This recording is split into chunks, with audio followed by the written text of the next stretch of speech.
ஜோதிட நண்பர்கள் அனைவருக்கும் வணக்கம். நான் ரமேஷ் அஸ்ட்ரோ அன்னூர். வாழ்க வளமுடன்.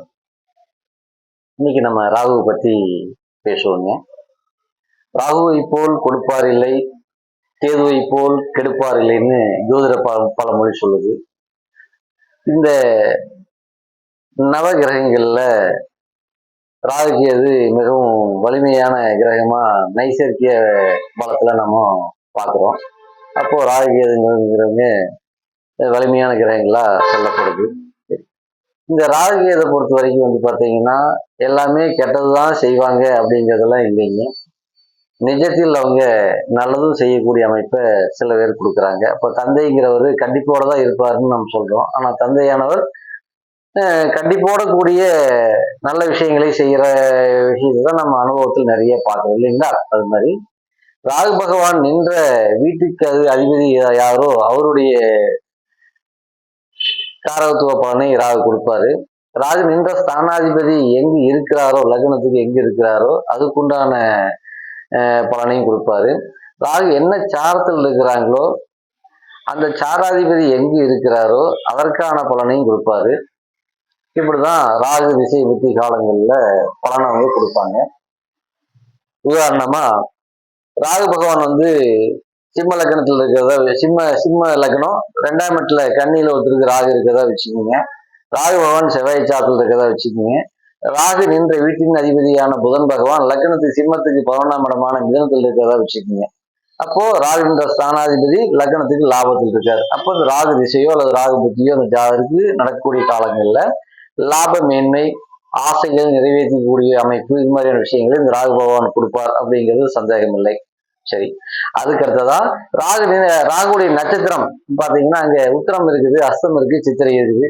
உதாரணமா சித்திரை நட்சத்திரத்துல ராகு இருக்கிறதா வச்சுக்கோங்க. சித்திரை நட்சத்திரத்துல இருக்கிறதா வச்சுட்டோம்னா செவ்வாய் இவருடைய சிம்ம லக்னத்துக்கு 4ஆம் இடத்துல செவ்வாய் ஆட்சியா இருக்கிறாருன்னா அப்ப இந்த செவ்வாய் புத்தி காலங்கள்ல ஜாதகர் படிக்கூடிய நபரா இருந்தாருன்னா கல்வி மேன்மையை கொடுப்பாங்க.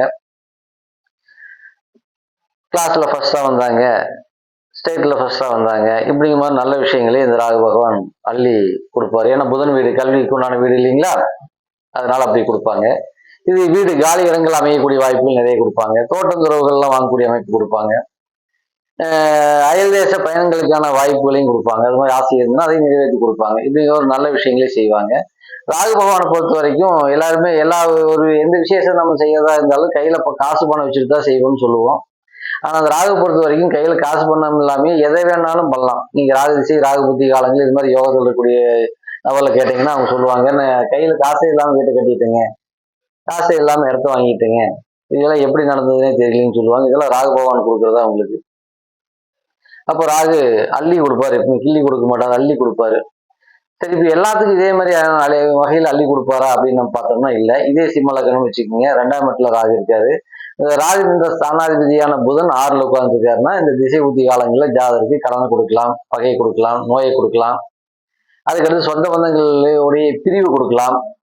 ராகுவே செவ்வாய் சாத்துல இருக்கிறத வச்சுக்கோங்க. செவ்வாய் பார்த்தீங்கன்னா இவருடைய ஜாதகத்துல நீசமா இருக்கா வச்சுக்கோங்க, அதாவது 12ல நீசமா இருக்காரு அப்படின்னு வச்சுக்கோங்க. இதுல 8ஆம் இடத்துல இதுல மீனத்துல இருக்காது வச்சுட்டீங்கன்னா இந்த ராகு திசை புத்தி காலங்கள்ல பார்த்தீங்கன்னா பல்வேறு வகையில அவமானங்களும் வேதனைகளும் கண்டங்களும் பிரச்சனைகளும் துன்பங்களும் துயரங்களையும் அடைவாங்க. அப்படியும் இந்த ராகு பகவான் செய்யக்கூடிய வாய்ப்பை கொடுப்பாங்க. அப்போ ராகு பொறுத்த வரைக்கும் ஒரு சாராதிபதியுடைய நிலை என்னவோ, அவர் நின்ற ஸ்தானாதிபதியினுடைய நிலை என்னவோ அதை பொறுத்துதான் இவர் பண்ண போறாரு.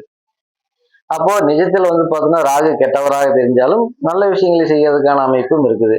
அதே போல பார்த்தோம்னா இந்த சின்ன வயசுல பையன் பொண்ணுகளுக்கெல்லாம் இந்த ராகு திசை போச்சுன்னா அவங்க எல்லாம் பார்த்தீங்கன்னா காதல் மற்ற விஷயங்கள்ல தடமாறக்கூடிய அமைப்பெல்லாம் நிறைய உண்டு. இது மாதிரி எல்லாம் எல்லாத்துக்கும் இதே மாதிரி வரும்னு எல்லாம் சொல்ல முடியாது. அதனால அவங்களுடைய வீட்டின் அதிபதி சாராதிபதி நிலையை பொறுத்துதான் இது மாதிரியான ஏற்றத்தாழ்வுகள் நடக்கக்கூடிய அம்சத்தை கொடுப்பாங்க. அதே மாதிரி ராகுவை போல் கெடுப்பார் இல்லை, கேதுவை போல் கொடுப்பார் இல்லைன்னு ராகுவை போல் கொடுப்பார் இல்லை, கேதுவை போல் கெடுப்பார் இல்லைன்னு சொல்லுவாங்க. ராகு பார்த்து அள்ளி கொடுத்தாருன்னா அது பாட்டுக்கு அள்ளி நிறையவே கொடுப்பாரு. ஏன்னு கேட்டீங்கன்னா இந்த 7 கிரகங்கள் நம்ம சொல்றோம், ராகு கேதுகள் சாயா கிரகங்களா சொல்றோம். அப்ப இவங்களுக்கு நைசர்கிய பலத்துல பார்த்தீங்கன்னா ராகுக்கு அதிகப்படியான ஒரு பலத்தை கொடுக்கறதுனால அவர் கொடுத்ததுன்னா யாரும் தடுக்க போறது இல்லை, எந்த கிரகமும் தடுக்க போறது இல்லைங்கிற விதி அங்க ஆட்டோமேட்டிக்கா அங்க வந்துக்குது. அதனால ராகுவை பொறுத்த வரைக்கும் மற்றவங்களாம் ஒன்றும் பயப்பட வேண்டியதில்லை. ஒருவேளை ஏதாவது ஸ்தானாதிபதி மற்றவங்களாம் 3வது டிபார்ட்மெண்ட்ல போய் மறைஞ்சு கிடக்குறாங்க செய்யறாங்கன்னா அதுக்குண்டான பிரீதி செஞ்சுட்டு வழிபாடு செஞ்சுட்டு புதிய முயற்சிகள் எதுவும் செய்யாம இருக்கிற மாதிரி இருக்கிற சொத்துக்களை காப்பாற்றி கொண்டு போய்க்கலாம். அதே மாதிரி ராகு நல்ல நிலையில் இருக்காருன்னா புதிய முயற்சிகள் எடுங்க. நம்மளுடைய சக்திக்கு மீறிய முயற்சிகள் எடுத்தா கூட சக்சஸ் பண்ணி கொடுத்துருவாரு. இப்போ 5 லட்ச ரூபாய் பணத்தை வச்சுட்டு நீங்க 50 லட்ச ரூபாய்க்கு வீடு கட்டலாம்னு பண்ணி கொடுத்துருவாரு. இதுதான் ராகு. இது மாதிரியான விஷயங்களை தாராளமா நீங்க செய்யலாம். நீ அடுத்த வரக்கூடிய காலகட்டங்கள்ல இது மாதிரியான பதிவுகளை இன்னும் நிறைய நம்ம பார்க்க போறோங்க. நன்றி, வணக்கம், வாழ்க வளமுடன்.